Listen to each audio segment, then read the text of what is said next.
Та өөрийнхөө дүгнэлтэнд итгэлтэй байна уу? Би өөрийнхөө дүгнэлтэнд маш итгэлтэй байна. Ер нь бусдын санал болгосон ямар нэгэн зүйлийг сонсдог л дээ. Хэрэв ямар нэгэн зүйл тхэн хүмүүсийн үзэл бодол яг ийм гэдэг юм бол тухайн зүйлийг үнэн бод байдал нэг тийм ингэж бодож болох л байх. Би өөрийн гэсэн үзэл бодолтой би даасан гэж боддог л доо. Нийгэмд хийсэн бодит судалгаа. 30 энгийн хэрэглэгч. Бодиттой зарим тоо баримтан дээр үндэслэн өөрийнхөө туршлагаар дүгнэлт гаргах уу? Асуулт 1. Нүүр царайгаар таних. Хүний нүүрний царайгаар таних нь нэг төрлийн эрчимтэй хөгжиж технологи гомаа. Альва компани бизнес хол явъя гэвэл ижил төрлийн технологиг ашигладаг. Арьс арчилгааны бүтээгдэхүүнийг хэрэглэсний дараа арьсны өрчлөөсийн урт өргөн өндрийн өөрчлөлтийг хэмжиж болдог. Тэр ч бүвэл альва толд нөхцөлт бүрийн өөрчлөлтийг хэмжиж болно. Шинэ гаргасан арьс арчилгааны бүтээгдэхүүнүүд нь бодиттой үр дүнтэй эсхийг шалгана. Тэгэхээр чиний бодлоор энэ ямар компанийн вэ? Солонгосын арьс арчилгааны бүтээгдэхүүн гоо сайхны мис засалгагч мүйд маш сайн үр дүнтэй гэж боддог. Магадгүй Yves Saint Laurent, Chanel, Armani, Estée Lauder гэх мэт томоохон одуудын төлөөлөл болсон брэндүүд л байх. Толин нуруу харах бүртээ бэрхшээлийнхээ талаар боддог. Миний бодлоор эмэгтэй хүн бүр ийм төрлийн технологид дуртай л байна. Асуулт 2. Утасгүй цахилгаан дамжуулалт. Утасгүй цахилгаан эрчим хүчний технологиг ирээдүйн технологи болно гэж үзэж байгаа. Та үнийг мэдв үү? Аль эрт 17 жилийн өмнө нэгэн компани ус цэвэршүүлэгч бүтээгдэхүүнд утасгүй цахилгаан дамжуулалтыг амжилттай хэрэгжүүлсэн. Энэ дэлхийд утасгүй цахилгааны стандартыг бий болгосон анхдагчийн нэг болсон байдаг. Таны бодлоор энэ ямар компани вэ? 17 жилийн өмнө би одоо хитэ барьж таарч байна. Утасгүй цахилгаан дамжуулалт гэхээр Samsung л ах. Tesla, Falcon Pugin, бас Google, Apple, Huawei эднэр л үүнийг Чи хийсэн. яхаараа Huawei гэж ярьдаг байна. Жохон хорлон зүтгэх технологи юм уу да? Төсөөлөхөд хэцүү юм. Асуулт 3. Агаар цэвэршүүлэх.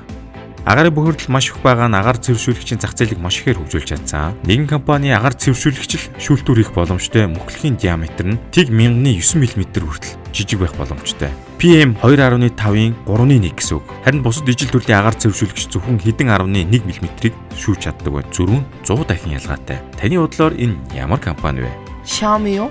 Xiaomi арай ч юм шиг хаа. Эсвэл Dyson юм болов? Эдгээр л тийм маш их black технологид ашигладаг штеп. Эхлээд би маш их гайхлаа. Тэр яаж юм бүтээгдэхүүн гаргаж чадаж байна гэж. Таны хэлээд байгаа энэ агаар цэвэршүүлэгчийг бид одоо худалдаж авч чадна гэж үү? Асуулт 4. Генетик материал.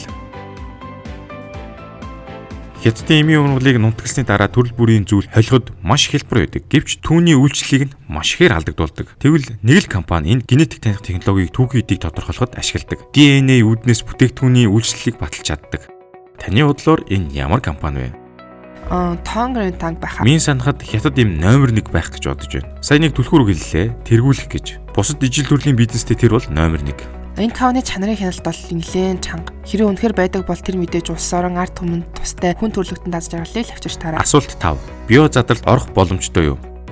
Угаалгын нутагны усны гадаргуудаар үүссэн бодис нь био задралд орж чадахгүй бол хүрээлэн буй орчинд бохирдол үүсгэнэ гэсэн үг. Харин ганцхан компани л угаалгын нутагны гадаргуудаар үүссэн бодис нь хойд болон өмнөд мөсөн туйлуудад био задралд ордог байна. Тиймээс энэ хятадын өмнөд хойд туйлын экспедицийн стандартын бэлэг тэмдэг байсаар ирсэн. Та хүнийг ямар компани гэж бодож байна? Мэдээж өдөр тутмын химийн бүтээгдэхүүн үйлдвэрлэдэг компани баг. Baoji, Naoshi, Diapa Хамгийн их нь Amel бодогдож байна. Тэр угаалгын бүтээгдэхүүнүүд нь гарыг ерөөсөө гэмтээдгүй гэж сонссон. Гэтэ энэ угаалгын бүтээгдэхүүн тийм их байгаль орчин дээлтэй гэдгийг нь бол сонсч байгаагүй мэн. Байгаль орчин дээлтэй байх хүчин зүйлийг чухалчлах нь бас л хүний зөв ухамсартай үйлдэл гэж бодож байна. Асуулт 6. Генийг тайлах.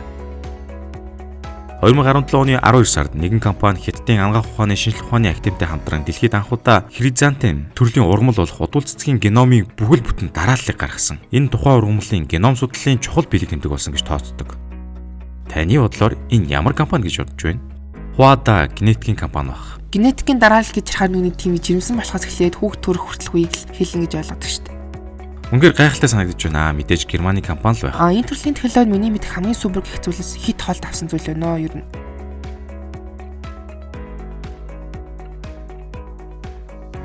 Юу вэ? Нэг компани. Тэр компани чинь тэгвэл харьцангуй том компани ах. Үндэ би сая эдгээр бичлэгийг үзэж байхдаа тэдгээр бүх процесс, эхлэл төгсгөл бүгдийг яаж тооцож холбогдуулж чадж байна гэж бодож суулаа. Хариултыг сонсохыг маш их хүсэж байна. Үн шүү нэ.